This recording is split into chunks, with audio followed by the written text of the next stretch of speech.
ਸਤਿ ਸ਼੍ਰੀ ਅਕਾਲ ਜੀ। ਮੈਂ ਆਸ ਕਰਦਾ ਤੁਸੀਂ ਸਾਰੇ ਠੀਕ ਹੋਵੋਗੇ ਐਂਡ ਮੈਂ ਇਸ ਕਰਕੇ ਲਾਈਵ ਹੋਇਆ। ਇਹ ਗੱਲ ਕਰਨੀ ਬੜੀ ਜ਼ਰੂਰੀ ਆ ਕਿਉਂਕਿ ਮੈਨੂੰ ਕਾਫੀ ਮੈਸੇजेस ਆ ਰਹੇ ਸੀ। ਮੈਸੇजेस ਮੈਨੂੰ ਆ ਰਹੇ ਸੀ ਨਾਂਦੇੜ ਹਜੂਰ ਸਾਹਿਬ ਤੋਂ, ਜਿਹੜੀ ਸਾਡੀ ਸਿੱਖ ਸੰਗਤ ਵਾਪਸ ਆਈ ਆ, ਉਹਨਾਂ 'ਚੋਂ ਬਹੁਤ ਕੇਸਿਸ COVID-19 ਪੋਜ਼ਿਟਿਵ ਨਿਕਲ ਆਏ ਆ। ਸੋ ਇਹ ਜਿਹੜੀ ਗੱਲ ਆ, ਇਹ ਬੜੀ ਗੱਲ ਹੈਰਾਨ ਕਰਨ ਵਾਲੀ ਗੱਲ ਹੋ ਗਈ ਆ। ਇਹ ਉਹ ਕੇਸਿਸ ਪੋਜ਼ਿਟਿਵ ਕਿਵੇਂ ਨਿਕਲ ਆਏ ਆ? ਦੇਖੋ, ਜਦੋਂ ਉਹ ਨਾਂਦੇੜ ਹਜੂਰ ਸਾਹਿਬ ਬੈਠੀ ਸੀ ਸੰਗਤ, ਉਹਨਾਂ 'ਚੋਂ ਕੋਈ ਵੀ ਕੇਸ ਪੋਜ਼ਿਟਿਵ ਨਹੀਂ ਸੀ। ਉੱਥੇ ਹਜੇ ਵੀ ਬਾਬਾ ਬਲਵਿੰਦਰ ਸਿੰਘ ਜੀ ਆ, ਉਹ ਕਹਿੰਦੇ ਇੱਥੇ ਇਹਨਾਂ ਦਾ 2-3 ਵਾਰੀ ਹੈਲਥ ਚੈੱਕਅਪ ਹੋਇਆ। ਹੈਲਥ ਚੈੱਕਅਪ ਜਦੋਂ ਹੋਇਆ, ਉਹ ਇਹ ਹੋਇਆ ਵੀ ਇਹ ਦੇਖਿਆ ਜਾਂਦਾ ਵੀ ਕਿਸੇ ਨੂੰ ਬੁਖਾਰ ਤਾਂ ਨਹੀਂ ਆ ਜਾਂ ਕੋਈ ਹੋਰ ਇਹੋ ਜਿਹੇ ਲੱਛਣ ਤਾਂ ਨਹੀਂ ਆ ਜਿਹੜੇ COVID-19 ਜਾਂ ਕਰੋਨਾ ਵਾਇਰਸ ਨਾਲ ਮੇਲ ਖਾਂਦੇ ਹੋਣ। ਤਾਂ ਕਿਸੇ 'ਚ ਵੀ ਇਹੋ ਜਿਹਾ ਕੋਈ ਲੱਛਣ ਦਿਖਾਈ ਨਹੀਂ ਦਿੱਤਾ। ਹੁਣ ਜਦੋਂ ਗੱਲ ਇਹ ਹੈ, ਉੱਥੇ ਸੰਗਤ ਠੀਕ ਠਾਕ ਸੀ, ਉੱਥੇ ਸੇਵਾਦਾਰ ਬੈਠੇ ਆ, ਉਹ ਵੀ ਠੀਕ ਠਾਕ ਆ, ਬਾਬਾ ਜੀ ਆਪ ਵੀ ਬੈਠੇ ਆ, ਉਹ ਵੀ ਠੀਕ ਠਾਕ ਆ। ਹਜੇ ਤੱਕ ਨਾਂਦੇੜ ਸਿਰਫ 2 ਹੀ ਕੇਸ ਕੋਵਿਡ ਪੋਜ਼ਿਟਿਵ, ਜਿਹੜੇ COVID-19 ਪੋਜ਼ਿਟਿਵ ਮਿਲੇ ਆ। ਇੱਕ ਕੋਈ ਮੁਸਲਮਾਨ ਪਰਿਵਾਰ ਦਾ ਤੇ ਇੱਕ ਕੋਈ ਹੋਰ ਬੰਦਾ ਜਿਹੜਾ ਉਹ ਵੀ ਉੱਥੇ ਪੋਜ਼ਿਟਿਵ ਆ। ਸੋ ਇਸ ਕਰਕੇ ਜਿਹੜੀ ਗੱਲ ਆ, ਉੱਥੇ ਸਿਰਫ 2 ਕੇਸ ਪੂਰੇ ਨਾਂਦੇੜ 'ਚ ਪੋਜ਼ਿਟਿਵ ਮਿਲੇ ਆ। ਹੁਣ ਗੱਲ ਇਹ ਦੇਖਣ ਵਾਲੀ ਆ ਵੀ ਇਹਦਾ ਮਤਲਬ ਕੋਈ ਨਾ ਕੋਈ ਅਣਗਹਿਲੀ ਰਾਹ 'ਚ ਜਦੋਂ ਉਹਨਾਂ ਨੂੰ ਲੈ ਕੇ ਆਉਣ ਵੇਲੇ ਹੋਈ ਆ, ਉਸ ਅਣਗਹਿਲੀ ਤੇ ਕੋਈ ਧਿਆਨ ਨਹੀਂ ਦੇ ਰਿਹਾ। ਸਿਰਫ ਗੱਲ ਇਹ ਕੀਤੀ ਜਾ ਰਹੀ ਆ, ਨੈਸ਼ਨਲ ਮੀਡੀਆ ਇਹ ਗੱਲ ਕਰ ਰਿਹਾ। ਮੈਂ ਇਸ ਕਰਕੇ ਰੂਬਰੂ ਹੋਇਆ ਦੈਟ ਸਿੱਖ ਬਣੇ ਮਨੁੱਖੀ ਜਾਂ ਮਾਨਵ ਬੰਬ। ਇਹ ਗੱਲ ਹੁਣ ਤੁਸੀਂ ਆਪ ਦੇਖੋ, ਜੇ ਨੈਸ਼ਨਲ ਚੈਨਲਸ ਤੇ ਜਾਂ ਕਿਸੇ ਮੀਡੀਆ ਪਲੇਟਫਾਰਮ ਦੇ ਜ਼ਰੀਏ ਆਪਾਂ ਇਹੋ ਜੀ ਗੱਲ ਸੁਣਦੇ ਆ ਜਾਂ ਲੋਕਾਂ ਨੂੰ ਇਹ ਗੱਲ ਕਰਦੇ ਆ। ਪਹਿਲਾਂ ਇਹੀ ਗੱਲ ਤਬਲੀਗੀ ਜਮਾਤ ਲਈ ਕੀਤੀ ਗਈ ਤੇ ਉੱਥੇ ਇੱਕ ਖਾਸ ਵਰਗ, ਖਾਸ ਧਰਮ ਨੂੰ ਟਾਰਗੇਟ ਕੀਤਾ ਗਿਆ। ਹੁਣ ਉਹੀ ਗੱਲ ਸਿੱਖਾਂ ਦੇ ਅਗੇਂਸਟ ਕੀਤੀ ਜਾ ਰਹੀ ਹੈ ਤੇ ਇੱਕ ਖਾਸ ਜਮਾਤ ਨੂੰ ਟਾਰਗੇਟ ਕੀਤਾ ਜਾ ਰਿਹਾ। I feel it's really unfortunate, I feel it's really sad, ਕਿਉਂਕਿ ਮੈਂ ਤੁਹਾਡਾ ਧਿਆਨ ਵਾਪਸ ਫੇਰ ਉਸੇ ਗੱਲ ਤੇ ਲੈ ਕੇ ਜਾਣਾ ਜਿਹੜੀ ਗੱਲ ਮੈਂ ਹਮੇਸ਼ਾ ਕਰਦਾ ਹੁੰਨਾ। ਇਹ ਐਡਮਿਨਿਸਟ੍ਰੇਸ਼ਨ ਫੇਲੀਅਰ ਆ, ਇਹ ਪਾਲਿਸੀ ਮੇਕਿੰਗ ਫੇਲੀਅਰ ਆ। ਜਦੋਂ ਲੋਕਡਾਊਨ ਅਨਾਉਂਸ ਹੋਇਆ ਸੀ, ਉਸ ਵੇਲੇ ਗਵਰਨਮੈਂਟ ਨੇ lockdown without any policy, without any planning 4 ਘੰਟਿਆਂ 'ਚ ਲੋਕਡਾਊਨ ਅਨਾਉਂਸ ਕਰਤਾ। ਲੋਕ ਜਿੱਥੇ ਬੈਠੇ ਸੀ ਉੱਥੇ ਫਸ ਗਏ। ਹੁਣ ਜੇ ਫਸ ਗਏ, ਅੱਜ ਕੋਈ ਬੰਦਾ 1.5 ਮਹੀਨੇ ਦਾ ਉੱਥੇ ਬੈਠਾ, ਕੋਈ ਮਹੀਨੇ ਦਾ ਉੱਥੇ ਬੈਠਾ, ਮੰਨ ਲਓ ਆਪਣੇ ਕੋਈ ਆਪਦਾ ਭਰਾ, ਤਾਇਆ, ਚਾਚਾ, ਪਿਓ ਉੱਥੇ ਬੈਠਾ ਹੁੰਦਾ, ਆਪਾਂ ਉਹਨੂੰ ਘਰੇ ਨਹੀਂ ਲੈ ਕੇ ਆਵਾਂਗੇ? ਚਾਹੇ ਰੱਬ ਨਾ ਕਰੇ ਉਹ COVID-19 ਪੋਜ਼ਿਟਿਵ ਹੁੰਦਾ, ਆਪਾਂ ਤਾਂ ਵੀ ਲੈ ਕੇ ਆਵਾਂਗੇ, ਇਲਾਜ ਕਰਾਵਾਂਗੇ, ਆਪਦਾ ਜੋ ਹਿੰਮਤ ਹੋ ਸਕਦੀ ਆ ਉਹ ਕਰਾਂਗੇ। ਤੁਸੀਂ ਤਾਂ ਕਾਰਾਂ ਚੱਕ ਜਾਣ ਨੂੰ ਫਿਰੋ ਵੀ ਅਸੀਂ ਲੈ ਕੇ ਆਉਣੇ ਆ ਜੀ, ਮੇਰਾ ਪਿਓ ਉੱਥੇ ਫਸਿਆ ਜਾਂ ਮੇਰਾ ਭਰਾ ਉੱਥੇ ਫਸਿਆ, ਮੈਂ ਲੈ ਕੇ ਆਉਣਾ। ਸੋ ਆਪਦੇ ਬੰਦਿਆਂ ਨੂੰ ਘਰੇ ਤਾਂ ਲੈ ਕੇ ਆਉਣਾ ਬਣਦਾ ਹੀ ਹੈ, ਆਪਦੇ ਬੰਦਿਆਂ ਨੂੰ ਘਰੇ ਲਿਆਈਦਾ ਹੀ ਹੁੰਦਾ। ਦੇਸ਼ 'ਚ, ਆਪਣੇ ਦੇਸ਼ 'ਚ ਵੀ ਜਾਂ ਹੋਰ ਬਾਹਰਲੇ ਦੇਸ਼ਾਂ 'ਚ ਵੀ, ਜਿੱਥੇ ਜਿਹੜੀ ਕੰਟਰੀ ਦੇ ਸਿਟੀਜ਼ਨਸ ਬੈਠੇ ਹੋਏ ਸੀ, ਉਹਨਾਂ ਨੂੰ ਉੱਥੋਂ ਦੀਆਂ ਸਰਕਾਰਾਂ ਨੇ ਸਪੈਸ਼ਲ ਫਲਾਈਟਸ ਭੇਜ ਕੇ ਵਾਪਸ ਆਪਦੇ ਦੇਸ਼ ਬੁਲਾਇਆ।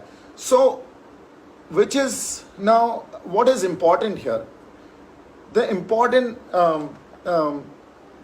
which we need to look into and what we need to consider is that it's a policy making failure, it's an administration failure which the government could not actually give us. It's a governance failure because ਜਦੋਂ lockdown announce ਹੋਇਆ, ਉਸ ਵੇਲੇ ਵੀ government ਦਾ ਹੀ ਇਹ ਜਾਂ ਸਾਡੀ administration ਦਾ ਇਹ ਫਰਜ਼ ਬਣਦਾ ਸੀ ਵੀ ਉਸ ਲੋਕਡਾਊਨ ਨੂੰ ਅਨਾਉਂਸ ਕਰਨ ਵੇਲੇ ਸਾਰੀਆਂ ਗੱਲਾਂ ਨੂੰ ਸੋਚਿਆ ਜਾਣਾ ਚਾਹੀਦਾ ਸੀ।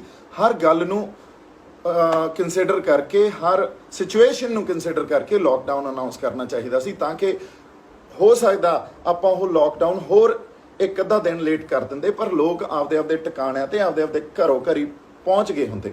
ਬਟ ਇਹ ਕਿਸੇ ਨੂੰ ਮੌਕਾ ਹੀ ਨਹੀਂ ਦਿੱਤਾ ਗਿਆ ਕਿਉਂਕਿ ਇਸ ਗੱਲ ਨੂੰ ਵਿਚਾਰਿਆ ਨਹੀਂ ਗਿਆ ਉਸ ਵੇਲੇ। ਤੇ ਹੁਣ ਆਪਾਂ ਇੱਕ ਦੂਜੇ ਤੇ ਬਲੇਮ ਗੇਮ ਖੇਡਣ ਦੀ ਕੋਸ਼ਿਸ਼ ਕੀਤੀ ਜਾ ਰਹੀ ਆ। ਫਲਾਣੇ ਬੰਦੇ ਨੇ ਆਹ ਕਰਤਾ, ਫਲਾਣੇ ਬੰਦੇ ਨੇ, ਦੇਖੋ ਹੁਣ ਤਬਲੀਗੀ ਜਮਾਤ ਨੇ ਕਰੋਨਾ ਫੈਲਾਤਾ, ਹੁਣ ਸ਼ਰਧਾਲੂਆਂ ਨੇ, ਜਿਹੜੇ ਸਿੱਖ ਸ਼ਰਧਾਲੂ ਆ, ਉਹਨਾਂ ਨੇ ਕਰੋਨਾ ਫੈਲਾਤਾ। I feel it's really sad. Let's not target people, let's not target. It's a governance failure, it's complete administration failure, ਜਿਹੜੀ ਕਿ ਸਾਨੂੰ ਅਸੀਂ ਡਿਜ਼ਰਵ ਕਰਦੇ ਹਾਂ ਸਾਨੂੰ ਚੰਗੀ ਐਡਮਿਨਿਸਟ੍ਰੇਸ਼ਨ ਮਿਲੇ, ਚੰਗੀ ਗਵਰਨੈਂਸ ਮਿਲੇ, ਪਰ ਉਹ ਗੱਲ ਨਹੀਂ ਕੀਤੀ ਗਈ ਕਿਉਂਕਿ ਸਰਕਾਰ ਤਾਂ ਜਿਹੜੇ ਵਿਲਫੁਲ ਡਿਫਾਲਟਰਸ ਆ ਵੱਡੇ ਉਹਨਾਂ ਦੇ ਕਰਜ਼ੇ ਆ ਜਿਹੜੇ ਉਹਨਾਂ ਨੂੰ ਵੇਵ ਕਰਨ 'ਚ ਲੱਗੀ ਹੋਈ ਆ ਸਰਕਾਰ। ਤਾਂ ਜਿਵੇਂ ਮੈਂ ਕਹਿੰਦਾ ਹੁੰਨਾ ਧਾਰਮਿਕ ਸਥਾਨਾਂ ਤੇ ਕਨਸੈਂਟਰੇਟ ਕਰਦੀ ਆ ਸਰਦਾਰ, ਵੱਡੀਆਂ ਮੂਰਤਾਂ ਤੇ ਕਨਸੈਂਟਰੇਟ ਕਰਦੀ ਆ। ਅਸੀਂ ਜਿਹੜੇ ਸਾਡੇ ਬੰਦੇ ਆਗੂ ਜਿਹੜੇ ਭਾਏ ਹੋਏ ਆ, ਜਿਹੜੇ ਨਿਰਗੁਣ ਤੇ ਅਕ੍ਰਿਤਕਣ, ਜਿਨ੍ਹਾਂ ਲਈ ਮੈਂ ਇੱਕ ਸ਼ਬਦ ਕਈ ਵਾਰੀ ਵਰਤੂੰਗਾ ਕਿਉਂਕਿ ਮੈਨੂੰ ਬੜੀ ਖਿਝ ਆਉਂਦੀ ਹੈ ਇਸ ਗੱਲ ਤੇ, ਜਦੋਂ ਉਹ ਆਪਦੀ ਰਿਸਪੌਂਸਿਬਿਲਟੀ ਨਹੀਂ ਸਮਝਦੇ ਤੇ ਆਪਦੀ ਰਿਸਪੌਂਸਿਬਿਲਟੀ ਸਿਰਫ ਇੱਥੋਂ ਤੱਕ ਹੀ ਦੇਖਦੇ ਆ ਵੀ ਉਹਨਾਂ ਨੂੰ ਜਾਂ ਉਹਨਾਂ ਦੀ ਪਾਰਟੀ ਨੂੰ ਕਿਵੇਂ ਹੋ ਸਕਦਾ। ਨਹੀਂ, ਇਹ ਫਾਇਦਾ ਜਿਹੜਾ ਜਦੋਂ ਤੁਸੀਂ ਇੱਕ ਕੁਰਸੀ ਤੇ ਬਿਰਾਜਮਾਨ ਹੋ ਜਾਂਦੇ ਹੋ, ਉਸ ਵੇਲੇ ਫਾਇਦੇ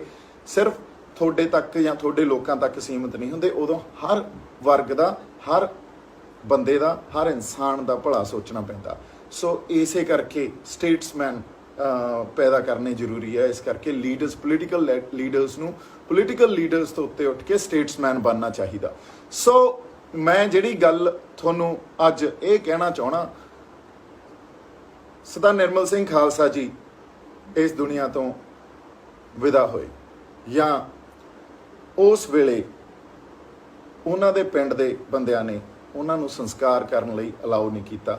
ਸਾਡੇ 'ਚ ਇੰਨੀ ਜ਼ਿਆਦਾ ਇਨਸੈਂਸਿਟਿਵਿਟੀ ਇਸ ਕੋਵਿਡ-19 ਜਾਂ ਇਸ ਬਿਮਾਰੀ ਕਰਕੇ ਆ ਗਈ ਵੀ ਅਸੀਂ ਐਡੇ ਜ਼ਿਆਦਾ ਬੇਰੁਖੇ ਤੇ ਇਨਸੈਂਸਿਟਿਵ ਹੋ ਗਏ।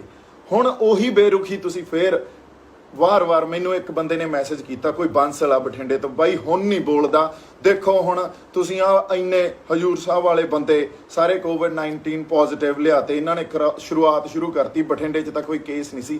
ਬਾਈ ਜੀ, ਆਪਦੇ ਬੰਦਿਆਂ ਨੂੰ ਵਾਪਸ ਲੈ ਕੇ ਆਉਣਾ ਹੀ ਸੀ। ਸੋਚੋ ਬਾਂਸਲ ਸਾਹਿਬ, ਜੇ ਤੁਹਾਡਾ ਆਪਦਾ ਭਰਾ ਉੱਥੇ ਬੈਠਾ ਹੁੰਦਾ ਤੁਸੀਂ ਉਹਨੂੰ ਬੁਲਾਉਂਦੇ, ਉਹਦਾ ਇਲਾਜ ਵੀ ਕਰਾਉਂਦੇ। ਪਰ ਗੱਲ ਇਹ ਆ, ਇਸ ਲੋਕਡਾਊਨ 'ਚ ਇਸ ਵੇਲੇ ਗਵਰਨਮੈਂਟ ਨੂੰ ਸਾਨੂੰ ਸਪੋਰਟ ਕਰਨੀ ਚਾਹੀਦੀ ਆ, ਸਾਨੂੰ ਚੰਗੀ ਗਵਰਨੈਂਸ ਦੇਣੀ ਚਾਹੀਦੀ ਆ। ਇਹ ਗਵਰਨਮੈਂਟ ਏਜੰਸੀਜ਼ ਜਾਂ ਐਡਮਿਨਿਸਟ੍ਰੇਟਿਵ ਏਜੰਸੀਜ਼, ਇਹ ਉਹਨਾਂ ਦਾ ਫੇਲੀਅਰ ਆ, ਹੋਰ ਕਿਸੇ ਦਾ ਫੇਲੀਅਰ ਨਹੀਂ ਆ। ਜਦੋਂ ਉਹ ਪਹਿਲੀ ਗੱਲ ਤਾਂ ਉੱਥੋਂ ਚੱਲੇ, ਉਦੋਂ ਉਹਨਾਂ ਤੱਕ ਕੋਈ, ਉਹਨਾਂ 'ਚ ਪੋਜ਼ਿਟਿਵ ਕੋਵਿਡ-19 ਪੋਜ਼ਿਟਿਵ ਨਹੀਂ ਸੀ, ਕੋਈ ਲੱਛਣ ਨਹੀਂ ਸੀ। ਰਾਹ 'ਚ ਕੋਈ ਗੜਬੜ ਹੋਈ ਆ, ਉਹਨਾਂ ਨੂੰ ਇੰਦੌਰ 2 ਦਿਨ ਰੋਕਿਆ ਗਿਆ।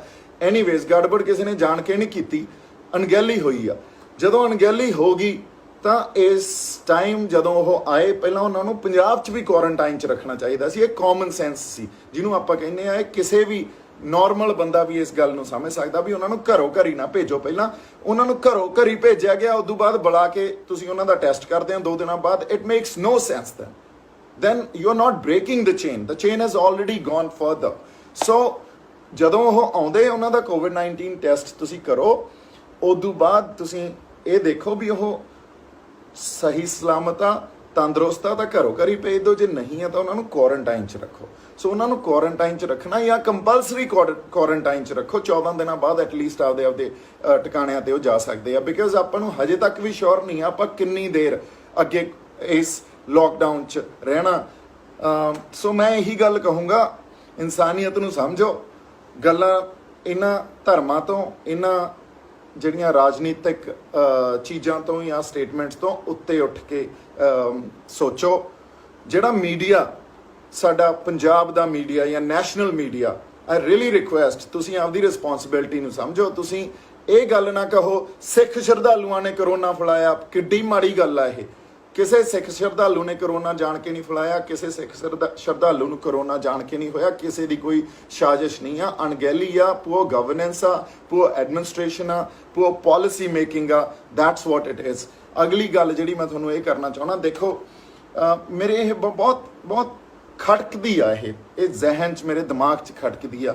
ਜਦੋਂ ਸਾਡੇ ਇੱਕ ਪਟਿਆਲੇ ਨਿਹੰਗ ਸਿੰਘ ਨੇ ਇੱਕ ਪੁਲਿਸ ਆਫਿਸਰ ਦਾ ਹੱਥ ਵੱਢਿਆ, ਉਹ ਹੀਟ ਆਫ ਦਾ ਮੂਮੈਂਟ 'ਚ ਗੱਲ ਹੋਈ, ਉਦੋਂ ਵੀ ਇਹੀ ਧਰਮ ਤੇ ਆ ਕੇ ਗੱਲ ਟਿਕਾਈ ਇਹਨਾਂ ਨੇ। ਉਦੋਂ ਵੀ ਮੈਂ ਇਹੀ ਗੱਲ ਕਹੀ ਸੀ, ਇਹ ਇੱਕ ਕਿਸੇ ਇਨਸਾਨ ਨੂੰ ਗੁੱਸਾ ਆਇਆ, ਉਹਨੇ ਕਿਸੇ ਆਪਦੇ ਐਕਸ਼ਨ ਦੇ ਲਈ ਉਹ ਗੁੱਸਾ ਉਹ ਤੋਂ ਆਪੇ ਤੋਂ ਬਾਹਰ ਹੋ ਗਿਆ ਤੇ ਉਹਨੇ ਇੱਕ ਫਲਾਨਾ ਕੰਮ ਕਰਤਾ। ਹਾਲਾਂਕਿ ਉਸ ਵੇਲੇ ਅਸੀਂ ਪੁਲਿਸ ਦੇ ਨਾਲ ਖੜੇ, ਪੁਲਿਸ ਵਾਲਿਆਂ ਨੂੰ ਇਹ ਕਿਹਾ that is really unfortunate what has happened। ਮੈਂ ਸਪੈਸ਼ਲੀ ਲਾਈਵ ਹੋ ਕੇ ਆਪਦੇ ਬੰਦਿਆਂ ਨੂੰ ਵੀ ਕਿਹਾ ਵੀ ਸਾਨੂੰ ਇੰਟਰਸਪੈਕਸ਼ਨ ਦੀ ਜ਼ਰੂਰਤ ਆ, ਪਰ ਪੁਲਿਸ ਨੂੰ ਵੀ ਕਿਰਦਾਰ ਦਿਖਾਉਣਾ ਚਾਹੀਦਾ ਸੀ।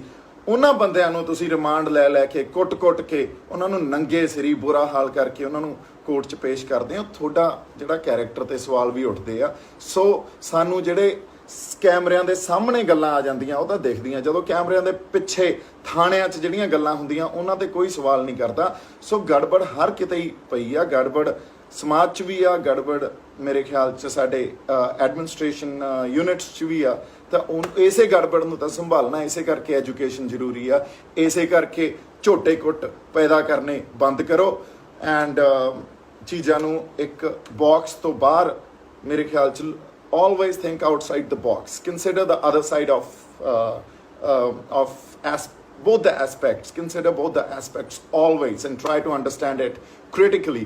So critically ਜੇ ਆਪਾਂ ਚੀਜ਼ਾਂ ਨੂੰ ਦੇਖੀ ਜਾਂ critically ਆਪਾਂ ਉਹਨਾਂ ਨੂੰ ਅੰਡਰਸਟੈਂਡ ਕਰਨ ਦੀ ਕੋਸ਼ਿਸ਼ ਕਰੀਏ ਤਾਂ ਇਹੀ ਗੱਲ ਆ ਵੀ ਕੋਈ ਧਰਮ ਕਿਸੇ ਦੇ ਲਈ ਮਾੜਾ ਨਹੀਂ ਆ, ਕੋਈ ਵੈਰ ਨਹੀਂ ਸਿਖਾਉਂਦਾ। ਤੁਸੀਂ ਧਰਮਾਂ ਨਾਲ ਜੋੜ ਕੇ ਨਿਊਜ਼ ਦੇਣੀਆਂ ਬੰਦ ਕਰੋ, ਲੋਕਾਂ ਨੂੰ ਧਰਮਾਂ ਦੇ ਵਿੱਚ ਵੰਡਣਾ ਬੰਦ ਕਰੋ। ਮੀਡੀਆ ਵਾਲਿਓ ਤੁਹਾਨੂੰ ਵੀ ਮੇਰੀ ਹੱਥ ਜੋੜ ਕੇ ਬੇਨਤੀ ਆ, ਲੋਕਾਂ ਨੂੰ ਵੀ ਹੱਥ ਜੋੜ ਕੇ ਬੇਨਤੀ ਆ, ਸਿਰਫ ਗੱਲ ਹੋਣੀ ਚਾਹੀਦੀ ਆ ਇਨਸਾਨੀਅਤ ਦੀ ਤੌਰ ਤੇ ਗੱਲ ਹੋਣੀ ਚਾਹੀਦੀ ਆ। ਜੇ ਕੋਈ ਕਰੋਨਾ ਪੋਜ਼ਿਟਿਵ ਆ ਗਿਆ ਜਾਂ ਕੋਈ ਕੋਵਿਡ-19 ਪੋਜ਼ਿਟਿਵ ਆ ਗਿਆ ਤਾਂ ਉਹਨੂੰ ਇਨਸਾਨ ਦੀ ਤਰ੍ਹਾਂ ਹੀ ਦੇਖੋ, ਉਹਨੂੰ ਉਵੇਂ ਹੀ ਦੇਖੋ। ਹੋ ਸਕਦਾ ਤੁਹਾਡਾ ਕੋਈ ਫੈਮਿਲੀ ਮੈਂਬਰ ਹੋਵੇ ਜਾਂ ਇਹ ਦੇਖੋ ਉਹਨਾਂ ਦੇ ਫੈਮਿਲੀ ਤੇ ਕੀ ਬੀਤਦੀ ਹੋਊਗੀ ਜਦੋਂ ਜਿਨ੍ਹਾਂ ਦੇ ਬੰਦੇ ਬਿਮਾਰ ਹੋਣਗੇ। ਜੇ ਤੁਹਾਡਾ ਰੱਬ ਨਾ ਕਰੇ ਕੋਈ ਬਿਮਾਰ ਹੋ ਜਾਏ, ਤੁਸੀਂ ਇਹ ਗੱਲ ਮਨਜ਼ੂਰ ਕਰੋਗੇ ਵੀ ਜੋ ਜਿਸ ਤਰ੍ਹਾਂ ਦੀ ਨੈਗੇਟਿਵਿਟੀ ਫੈਲਾਈ ਜਾ ਰਹੀ ਆ।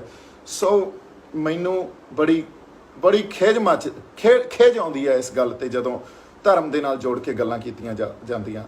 ਇਹ ਕੋਈ ਗੱਲ ਨਹੀਂ ਹੁੰਦੀ, ਧਰਮ ਇਹ ਚੀਜ਼ਾਂ ਨਹੀਂ ਸਿਖਾਉਂਦੇ। ਸਿੱਖ ਲਓ, ਚੰਗੇ ਰਹੋਗੇ। ਬਾਕੀ ਰੱਬ ਰਾਖਾ। ਸਤਿ ਸ਼੍ਰੀ ਅਕਾਲ ਜੀ।